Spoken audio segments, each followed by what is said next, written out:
Bon, il y en a pas mal qui étaient en train de me dire que en fait, toujours quand je tourne mes vidéos, mon lit n'était jamais fait. Donc je vais faire mon lit et après je fais la vidéo.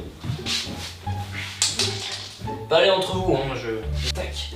Voilà, comme ça c'est fait.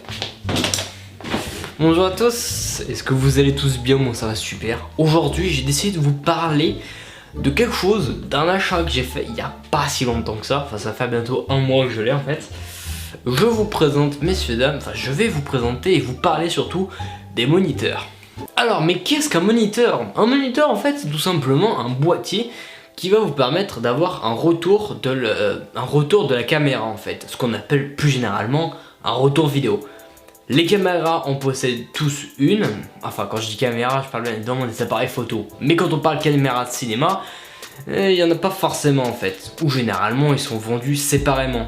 Et si on prend le cas de certains appareils photo, les retours vidéo sont déjà intégrés sur la caméra. Mais la plupart des marques comme Sony ou encore Nikon, Sony et Nikon, eux, ont des retours vidéo qui se détachent pas. En fait, leurs retours vidéo sont juste tout simplement, comme sur la photo que je vais sûrement mettre. Voilà, ils peuvent se soulever que comme ceci. Ou alors sur d'autres caméras, leurs retours vidéo, eux, sont orientables mais latéralement. Donc en gros, un peu comme ma caméra actuellement.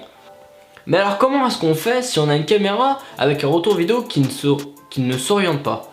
Soit vous voulez pas dépenser de l'argent et du coup vous vous mettez en autofocus, soit alors vous voulez approfondir votre matériel professionnel et donc du coup acheter un moniteur. Et c'est ce qu'on va voir aujourd'hui. Bon, si je vous donne une fourchette de prix des retours vidéo, vous en avez à toutes les sauces. Vous en avez pour 50 balles pour un petit moniteur vidéo, mais je vous garantis pas la qualité. Par contre, si vous voulez un bon moniteur, je vous conseille par contre de taper dans les 500 €. Parce que là, vous commencerez à avoir du matériel beaucoup plus professionnel et de meilleure qualité. Mais parlons un peu plus de mon sujet, c'est-à-dire qu'aujourd'hui, j'ai décidé de vous parler de mon moniteur et j'ai décidé de vous le montrer. Donc, je vais vous montrer mon moniteur. Bon, vous le voyez pas, mais il y a un... Regarde le bordel de fil qu'il y a.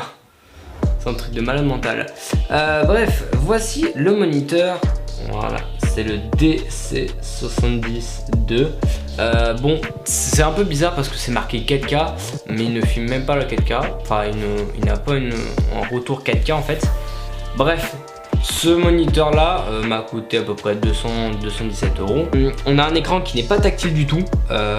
Tout on va dire le matériel, enfin tout ce qui va être pour contrôler le son, les choses comme ça se passe ici. Voilà. Voilà, et on l'allume par ici. Le moniteur marche par batterie. Voilà, le moniteur marche par batterie. Évidemment, vous pouvez connecter votre caméra avec un cordon HDMI. Ce moniteur là, c'est donc un moniteur qui est donc assez grand en fait, comme on peut le voir par rapport à ma tête. Il est extrêmement grand. Donc c'est un moniteur qui fait à peu près 7 pouces, donc soit à peu près 17 cm de diagonale. Bref, merci à tous d'avoir suivi cette vidéo. Je vous dis à la prochaine pour une prochaine vidéo. Salut tout le monde, ciao.